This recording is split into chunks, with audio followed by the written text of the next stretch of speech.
Hello everyone, and this is my review for WWE NXT on August the 17th, 2016, and, well, what can you actually say about this show? There wasn't too much to it in the terms of matches. You had a match with Hideo Itami going up against Mustafa Ali, who was from the Cruiserweight Classic, which was a pretty good match, but also just there as a way of building up Hideo a little bit more as he's coming back from injury.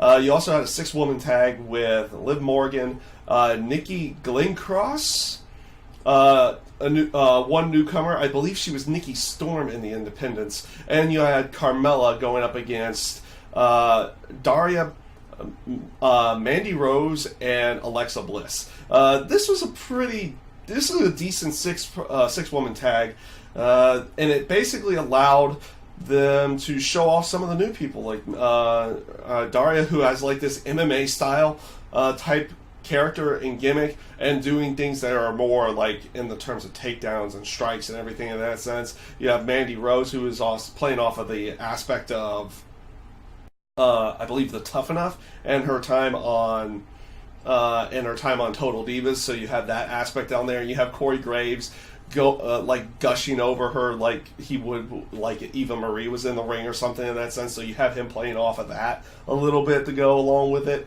And you also have Nikki Cross, Glencross, who was new to the NXT side. So it was a way of them showing off the newer talent inside of there. They had the face team go over in this one with Carmella tapping out Mandy Rose. And like I said, it was another way of them, it was just a way for them to actually show the new talent that is coming up in that sense.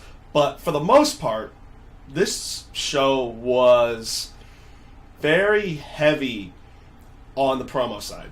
They had a promo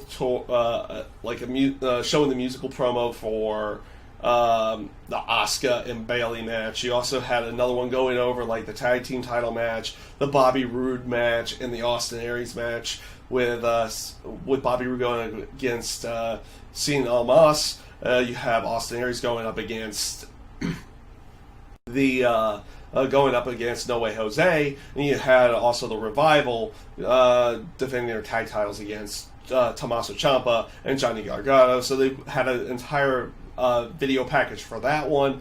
You had a backstage segment with Billy Kay and William Regal. Basically, it's like Billy Kay wanting a match for TakeOver. And it's like, okay, you'll have a match, and it'll be against the debuting Ember Moon. So that's how you know, or that's who Ember Moon's going to be going up against, or Athena, for people who watched during the Independents. Like I said, this is a mostly promo-heavy show.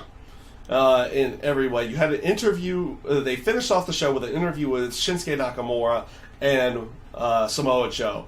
And I like the aspect that they're, like, when they're miking up everybody, like you have William Regal talking to Joe. It's like, hey, I don't want this to get out of control. That's why these guys are here. He's telling security, hey, if these guys get out of their chair in any way, make sure it just ends in every sense of the word. And then when they get to the interview itself, Joe being his normal self, and I love the aspects that when he talks about not getting respect from the general manager. He even brings up the aspect of with Asuka.